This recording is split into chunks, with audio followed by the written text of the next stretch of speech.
va parler un peu des nouvelles recommandations 2017 ESC sur la prise en charge des valvulopathies. Ces recommandations ont été présentées hier, sont en ligne et ont d'abord un format un peu innovant. Le texte est plus court que les précédentes recommandations, avec un renvoi au textbook qui est directement accessible en ligne pour les parties plus explicatives. Donc on espère que ce sera plus attrayant et plus facile à lire et à intégrer. Alors parmi les nouveautés, bon, évidemment celle qui était la plus attendue, c'est le traitement du rétrécissement aortique, avec en particulier à la suite des différentes études randomisées récentes un élargissement des indications du TAVI vers des patients à moindre risque. Contrairement aux recommandations américaines, il n'y a pas de classification en risque faible, intermédiaire et haut. En fait, on distingue les patients à bas risque pour lesquels la chirurgie reste le traitement de référence et un peu par exclusion tous les autres. Le risque, les patients non à bas risque étant définis certes par l'utilisation des scores de risque, mais aussi par de multiples autres caractéristiques.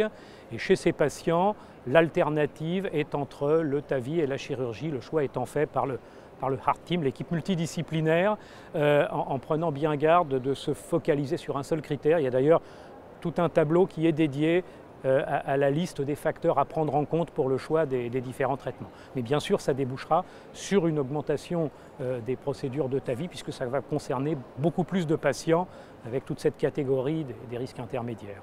Sur les autres valvulopathies, en ce qui concerne l'insuffisance mitrale, qui est quand même la seconde en termes de fréquence, il n'y a pas de grand bouleversement. Les indications chirurgicales ne sont pas tellement modifiées, en partie chez les asymptomatiques, qui est toujours un sujet très débattu. Enfin, il n'y a pas d'études permettant de modifier vraiment l'évidence.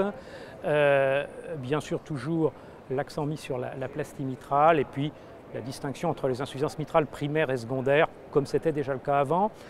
Pour ce qui est des techniques de traitement percutané, parce que c'est quand même les sujets d'actualité, on reste avec des recommandations, comme dans les recommandations 2012, recommandations de classe 2B pour la plastie mitrale bord à bord, le MitraClip, à la fois dans les insuffisances mitrales primaires et dans les insuffisances mitrales secondaires, chez des patients symptomatiques qui sont contre-indiqués à la chirurgie ou à haut risque. Ça reste un traitement réservé aux patients à haut risque. On espère que tout ça va changer bientôt avec les nouvelles études randomisées, en particulier MITRA-FR, qui sortira l'année prochaine pour les insuffisances mitrales secondaires. Pour ce qui est des traitements médicaux, bon, évidemment, il n'y a pas de traitement médical qui agisse directement sur les valvulopathies.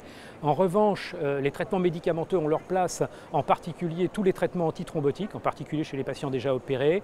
Dans le chapitre sur les prothèses, il y a des recommandations plus précises sur le traitement au long cours des patients qui ont des prothèses mécaniques. Pas de changement dans les modalités du traitement anticoagulant, mais des recommandations plus précises dans certaines situations, comme les patients qui sont pris en charge pour des syndromes coronaires aigus ou des interventions coronaires percutanées ou des interventions de chirurgie non cardiaque. C'est désormais mieux codifié.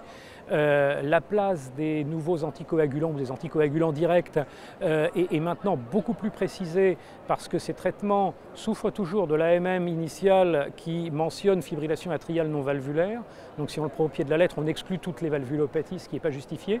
On dispose maintenant de données d'études randomisées qui montrent que ces traitements sont utilisables et c'est une recommandation de classe 2A maintenant en cas de valvulopathie native à l'exclusion des sténoses mitrales, puisqu'elles étaient exclues des essais. Mais enfin, en cas de rétrécissement aortique, d'insuffisance mitrale, d'insuffisance aortique, on peut utiliser un anticoagulant direct si le patient est en fibrillation atriale.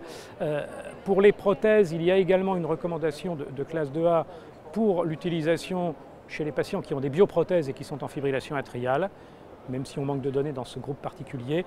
Bien sûr, ces anticoagulants directs restent contre-indiqués chez les patients qui ont des prothèses mécaniques, ça ne change pas.